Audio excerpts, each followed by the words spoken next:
Hello students, welcome to Shubham lecturer channel. तो student, इस video में हम क्लास 12 फिजिक्स एनसीईआरटी के थर्ड चैप्टर वैद्युत धारा, जिसे हम इंग्लिश में कहते हैं इलेक्ट्रिक करंट, के कुछ most important numericals and question answer solve करेंगे।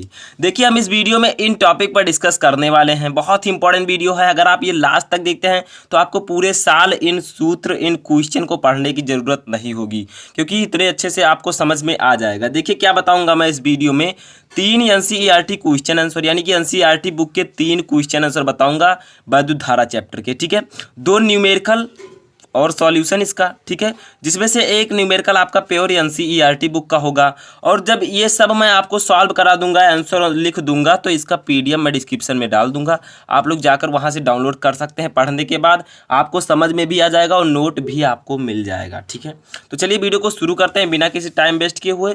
तो सबसे पहले आप वीडियो को लाइक कर दीजिएगा, क्योंकि लाइक से हमें मोटिवेशन मिलता है। मैं आपके लिए और भी अच्छे अच्छे वीडियो बनाता रहता हूं। तो देखिए क्या है, फर्स्ट, विशिष्ट प्रतिरोध का मात्रक एवं बीमा लिखिए। ये जो है आपका टॉपिक, ये मैं आपको ऑलरेडी पढ़ा चुका हूं कि विशिष्ट प्रतिरोध क्या होता है। ठीक है, तो देखिए इसका मात्रक और बीमा लिखने से पहले मैं इसका छोटा सा सूत्र बता देता हूं, जिसकी सहायता से आप आसानी से लिख लेंगे। तो देखिए इसका सूत्र होता है रो इक्वल टू, इसे हम रो कहते हैं। ठीक है, R into A upon L. ठीक है, अब बात किया जाए इसके मात्रक की, तो क्या होगा मात्रक, सूत्र से कुछ आप निकाल सकते हैं। और बीमा क्या होगी,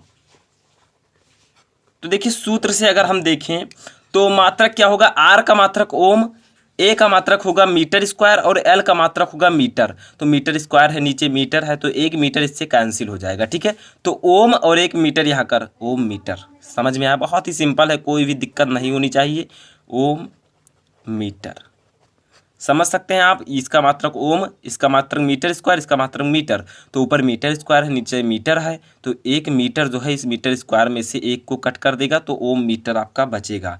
तो इसे आप लिख सकते हैं ओम सेंटीमीटर भी लिख सकते हैं। ठीक है, छोटा मात्रक हो जाएगा ओम सेंटीमीटर। अब देखिए ये पहला क्वेश्चन का जो मात्रक है हमने यहाँ पर लिखा। अब देखिए दोस्तों, इसका बीमा क्या होगा। ठीक है, तो इसका जो आपका बीमा होगा वो सिंपली होगा ML3। ठीक है, T-3 A के पावर -2। ठीक है, तो इसे मैंने आपको ऑलरेडी निकलवा चुका हूं, मैं आपको सॉल्व करा चुका हूं, जिसमें मैंने आपको बताया था विशिष्ट प्रतिरोध की परिभाषा, मात्रक, बीमा, सब कुछ मैंने आपको एक वीडियो में डिस्कस किया है। तो लिंक मैं डिस्क्रिप्शन में डाल दूंगा, या फिर आप सर्च कर सकते हैं विशिष्ट प्रतिरोध बाय शुभम लेक्चरर, तो आपको ये वीडियो मिल जाएगा। ठीक है, तो इसकी बीमा भी मैंने वहाँ पर निकालने को बताया है। तो देखिए ये होता है इसकी बीमा ML3 T-3 A-2। ठीक है, समझ में आया, बहुत ही इंपॉर्टेंट ये टॉपिक है आपका। तो इसे आप लोग जाकर, वहाँ पर मैंने आपको परिभाषा भी बताया, तो जाकर आप समझ सकते हैं।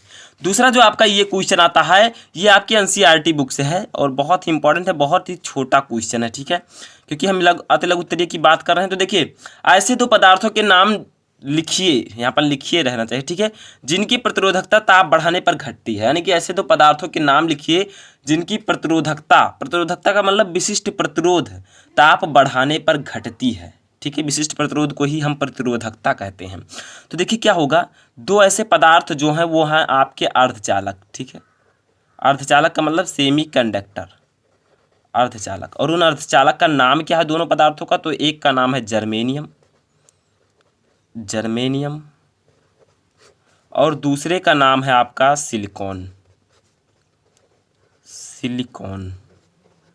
तो फर्स्ट का नाम है जर्मेनियम और सेकेंड वाले का आपका नाम है सिलिकॉन। तो ऐसे 2 पदार्थों के नाम जिनकी प्रतिरोधकता ताप बढ़ाने पर घटती है, विशिष्ट प्रतिरोध जो है ताप बढ़ाने पर घटता है, तो वो 2 अर्धचालक है, जर्मेनियम तथा सिलिकॉन। ठीक है, आगे बढ़ते हैं अपने तीसरे इंपॉर्टेंट न्यूमेरिकल की ओर। ये तो क्वेश्चन था, अब हम लगाएंगे एक छोटा सा न्यूमेरिकल जो आपको भी लगाना आवश्यक है। तो देखिए क्या है, 100 वाट 250 वोल्ट के हीटर के तार का प्रतिरोध ज्ञात कीजिए। यानी कि 100 वाट का एक हीटर है और 250 वोल्ट प्रतिरोध है। ठीक है, तो इसका 250 वोल्ट आपका विभवांतर है, तो इस हीटर के तार का प्रतिरोध आपको ज्ञात करना है। तो देखिए स्टूडेंट, इसका सिंपली आप इसको कैसे सॉल्व कर सकते हैं। जो 1000 वाट आपका दिया गया है, ये आपकी दी गई है P मतलब होता है आपकी पावर या शक्ति। ठीक है, तो ये आपका दिया गया है 1000 वाट, इसको हम वाट कहते हैं। ठीक है, हिंदी में भी आप लिख सकते हैं वाट। दूसरा आपका दिया गया है 250 वोल्ट, तो जो ये आपका दिया गया है विभवांतर, जिसे हम लिख सकते हैं 250 वोल्ट। तो ये छोटे से न्यूमेरिकल हैं, बड़े न्यूमेरिकल जो है मैं ऑलरेडी आपको सॉल्व करा चुका हूँ। उसका प्लेलिस्ट आप जाकर देख सकते हैं मेरे चैनल पर, लिंक मैं डालने की कोशिश करूँगा, आपको मिल सकता है, ठीक है, डिस्क्रिप्शन में। तो पी एंड वी दिया गया है, निकालना आपको क्या है, आर निकालना है। क्या आर है प्रतिरोध। ओम के नियम में भी मैंने बताया है, ओम का नियम अगर आप नहीं पढ़ा तो उसका भी लिंक मैं डिस्क्रिप्शन में दे दूंगा, ठीक है। तो पी दिया गया है पावर 1000 वाट, वोल्ट दिया गया है वोल्टेज 250 वोल्ट, और प्रतिरोध आपको निकालना है। तो एक फार्मूला होता है इस पर, R equal to V square upon P, या फिर इसे आप लिख सकते हैं P equal to B square upon R, ठीक है। तो देखिए अब इसी पर हम इस जो है वैल्यू को रख देंगे। तो देखिए वी स्क्वायर है, तो वी कितना आपका मान है 250, तो 250 का होल स्क्वायर, ठीक है, अपान पी कितना है देखिए 1000 वाट, 1000, ठीक है। तो सिंपली अब इसे कैसे सॉल्व करेंगे, 250 इंटू 250 हम लिख देंगे, 250 इंटू 250 अपान 1000। देखिए अब हम इस जीरो को इस जीरो से कट, इस जीरो से इस जीरो से कट, ठीक है। अब हम लिखेंगे 25 का 25 में गुणा करेंगे तो 625 आ जाएगा, अपान 10 आ जाएगा, ठीक है, इतना आया। अब आपका ये न्यूमेरिकल लगभग लग चुका है। देखिए आर यहाँ पर लिख देते हैं, आर हम निकाल रहे हैं, तो आर यहाँ पर जब आप निकालेंगे तो जब आप 625 अपान 10 इसको भाग देंगे तो आपका आ जाएगा 62.5। ये देखिए यहाँ पर 10 जो है, एक यहाँ पर पॉइंट लग जाएगा एक अंक के बाद, तो ये आपका इतना आ जाएगा 62.5 ओम, ठीक है। तो ये आपका आ चुका है आंसर। तो यही होगा आपका आंसर कि जब 1000 वाट या 250 वोल्ट के हीटर के तार का प्रतिरोध ज्ञात करना हो तो आप इसी फार्मूले को लगाकर इसे आसानी से सॉल्व कर सकते हैं। या पी निकालना हो, आर दिया हो तो भी आप लगा सकते हैं, ठीक है, या बी निकालना हो आर और पी दिया हो तब भी आप ये इस सूत्र से आपके 2-3 न्यूमेरिकल आसानी से लग सकते हैं। तो चलिए अपने चौथे इंपॉर्टेंट क्वेश्चन की ओर चलते हैं। तो देखिए स्टूडेंट, हमारा चौथा जो न्यूमेरिकल है ये काफ़ी इंपॉर्टेंट है, काफ़ी न्यूमेरिकल बड़ा है, और ये भी आपकी एनसीईआरटी बुक का है, तो इसे मिस मत कीजिएगा, बहुत ही इंपॉर्टेंट है, ठीक है। तो एनसीईआरटी का आप जाकर देख सकते हैं। देखिए क्या दिया हुआ है आपके इसमें वैल्यूज़, कि किसी कार की संचायक बैटरी का विद्युत वाहक बल 12 वोल्ट है, ठीक है, 12 वोल्ट। यदि बैटरी का आंतरिक प्रतिरोध 0.4 ओम हो तो बैटरी से ली जाने वाली अधिकतम धारा का मान क्या होगा, ठीक है। तो ई जो है आपका वैद्युत वाहक बल, बैटरी से ली जाने वाली धारा, तो आपका वैद्युत वाहक बल कितना दिया गया है, इसको पहले हम यहाँ पर नोट कर लेते हैं, ठीक है। तो वैद्युत वाहक बल को हम डिनोट करते हैं कैपिटल ई से।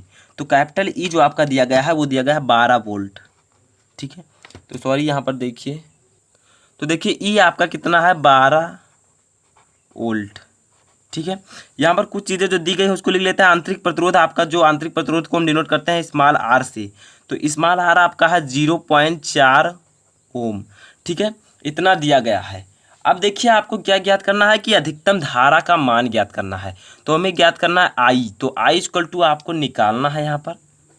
तो देखिए इसको कैसे निकालेंगे, तो एक फार्मूला आपका होता है कि स्मॉल आई, ठीक है, विद्युत वाहक बल ई से ली जाने वाली अधिकतम धारा का जो फार्मूला होता है वो होता है स्टूडेंट आपका small I equal to E upon capital R plus small R, ठीक है। कैपिटल आर क्या है, आपका प्रतिरोध है, और यहाँ पर एक बात आपको और ध्यान देना है, जो आर है वो बाह्य प्रतिरोध है, ठीक है, बाह्य प्रतिरोध है। कैपिटल आर क्या है, बाह्य प्रतिरोध है, और बाह्य प्रतिरोध जो होता है तथा आर जो है स्मॉल आर आंतरिक प्रतिरोध है। तो यहाँ पर क्या किया गया है कि अधिकतम धारा का मान आपको ज्ञात करना है। तो अधिकतम धारा के मान के लिए जो आर, कैपिटल आर की जो वैल्यू होती है वो आपकी मानी जाती है 0, ठीक है। अधिकतम धारा के लिए बाह्य प्रतिरोध जो कैपिटल आर की वैल्यू है वो 0 मानी जाती है, इसको आपको याद रखना है। तो देखिए अब आपको क्या करना है, यहाँ पर वैल्यू रख देना है। तो आई इक्वल टू ई की वैल्यू कितनी है 12, कैपिटल आर की वैल्यू कितनी है 0, प्लस स्मॉल आर की वैल्यू कितनी है 0.4, ठीक है। अब देखिए यहाँ पर क्या करना है आपको, आई इक्वल टू 12 आपको ऐसे ही रहने देना है, 0.4 आपको यहाँ पर लिख देना है, ठीक है। अब देखिए आई इक्वल टू आपका हो जाएगा। अब देखिए यहाँ से आप क्या कर सकते हैं, 0.4 रहेगा यहाँ पर आपका, ठीक है। तो 0.4 जो आपका है इसको आपको पॉइंट काट सकते हैं, ऊपर 0 बढ़ा सकते हैं, या फिर आप ऐसे ही अगर करेंगे तो यहाँ पर जब इससे ये कटेगा तो आपका आ जाएगा 30 एम्पियर, ठीक है। ये आपका आ जाएगा 30 एम्पियर, और यही आपकी हो जाएगी धारा का अधिकतम मान। यानी कि किसी कार की संचायक बैटरी का विद्युत वाहक बल जो है 12 वोल्ट अगर हो और आंतरिक प्रतिरोध 0.4 ओम हो तो बैटरी द्वारा ली जाने वाली कुल अधिकतम धारा का मान होगा 30 एम्पियर। तो ये आपका आंसर आ जाएगा। और जिसके लिए आर, कैपिटल आर का जो वैल्यू होगा बाह्य प्रतिरोध का वो 0 होगा, क्योंकि अधिकतम धारा के लिए हम अधिकतम धारा का मान ज्ञात कर रहे हैं। ठीक है, अब अगला क्वेश्चन यहाँ पर हमारा नीचे आता है, ये एनसीईआरटी बुक का क्वेश्चन है। ठीक है, तो देखिए हमारे 5वें क्वेश्चन क्या है कि मैग्नीन का उपयोग परमाणिक प्रतिरोध को बनाने में किया जाता है, क्यों। तो ये आपके एनसीईआरटी बुक का एक छोटा सा क्वेश्चन है, इंपॉर्टेंट है कि जो मैग्नीन होता है, ठीक है, ये जो है एक तत्व है, तो इसका क्या होता है, का उपयोग परमाणिक प्रतिरोध को बनाने में क्यों किया जाता है। तो इसका बहुत ही सिंपल आंसर होगा आपका। ठीक है, तो आंसर हम लोग यहाँ पर लिख देते हैं। तो मैग्नीन जो है आपका, इसका उपयोग जो है बनाने में, किसको, परमाणिक प्रतिरोध को बनाने में क्यों किया जाता है, क्योंकि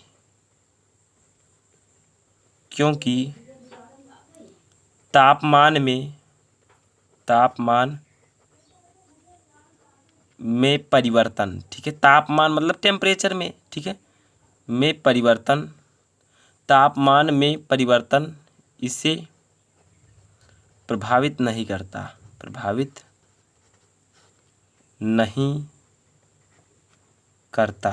ठीक है, इसे प्रभावित नहीं करता तथा उसकी प्रतिरोधकता का मतलब विशिष्ट प्रतिरोध का मतलब रो, ठीक है, रो इक्वल टू RA/L, ठीक है। तो प्रतिरोधक